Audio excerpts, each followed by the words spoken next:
Have you ever felt busy, but not really productive?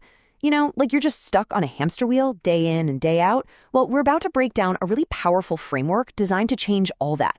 This is all about sharpening your focus and boosting your output, but without the burnout. So let's dive right in. So here's our roadmap. First, we're going to expose what I call the productivity trap. It's something that holds so many of us back. Then we'll get to the core idea, managing your energy, not your time.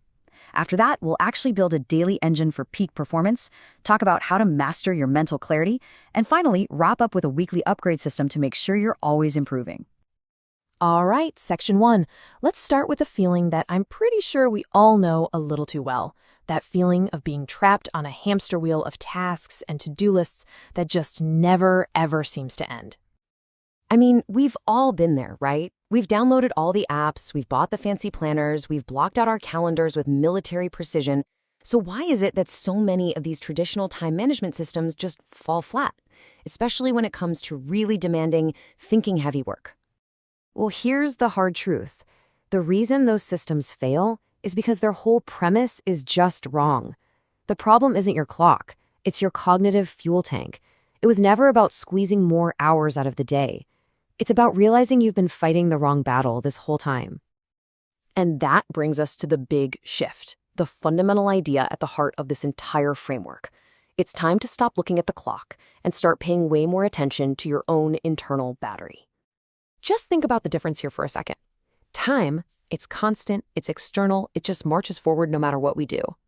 But your personal energy, that's dynamic, it's cyclical, it's internal. You can't actually manage an infinite thing like time, but you can absolutely 100% manage a finite resource like your own energy. And that right there is the key.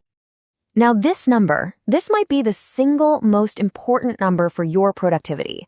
Research shows pretty consistently that most of us really only have about 3 to 4 hours of that peak, high-focus mental energy every single day. And look, that's not a weakness, it's just human biology. So the real question becomes, how are you spending those precious few hours? So the strategy is actually super simple. You match the task to your energy tank.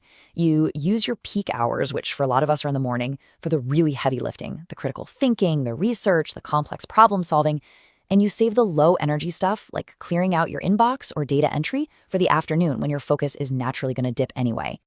Okay, so if we know we only have these limited peak hours, how do we protect them? How do we get the absolute most out of them? Well, that's where we build our daily performance engine, and it all starts with how we structure the work itself.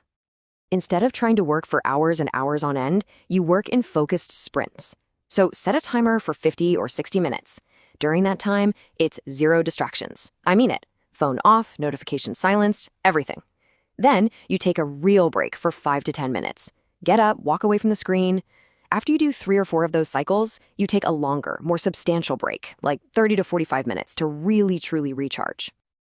And of course, your brain can't perform if it doesn't have the right fuel. This isn't just about what you do, it's about what you consume.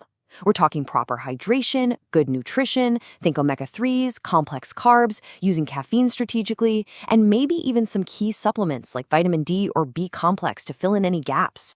Let's just start with hydration. It's so simple, but so critical. You want to aim for about 2 to 3 liters a day. Even being just mildly dehydrated can absolutely tank your focus and your cognitive performance.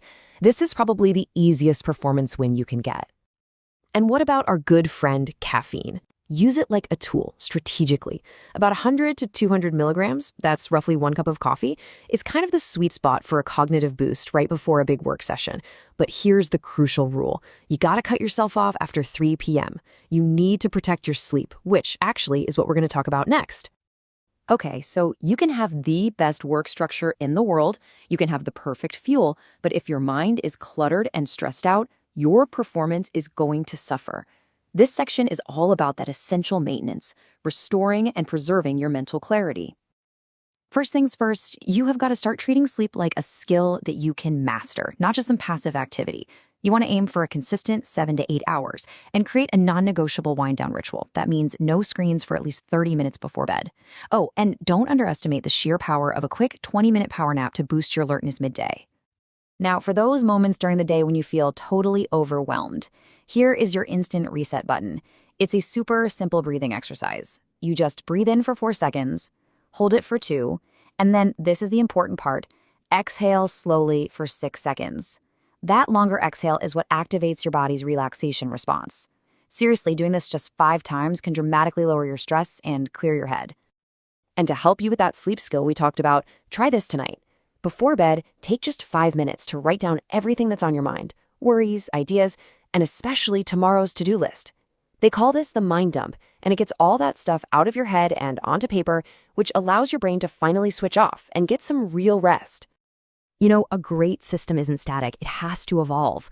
So the final piece of this puzzle is creating a really simple feedback loop that makes sure you're constantly refining and improving your approach week after week. So at the end of each week, maybe on a Sunday evening, take a few minutes and ask yourself this first simple question. Identifying your biggest energy drains is step 1 to minimizing them. Was it a specific kind of meeting, a certain task, maybe even a particular person? Be honest. Next, you flip the script. What were the activities that actually moved the needle forward? What were the tasks that gave you that amazing feeling of meaningful progress and accomplishment? This helps you pinpoint your highest leverage activities, so you can make sure to protect time for more of them. And finally, here's the strategic question. Look back at your energy drains and your low-value tasks.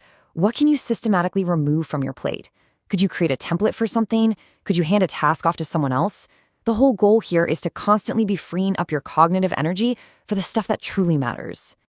Now, while the system itself is the most important part, the right tools can definitely help. For those focus sprints we talked about, you might try an app like Forest, which helps keep you off your phone. For planning out your tasks based on your energy levels, tools like Todoist or Notion are fantastic. And for that mind dump and just organizing your thoughts, something like Obsidian can be incredibly powerful. Okay, we've covered a lot of ground here, from managing your energy to mastering your sleep.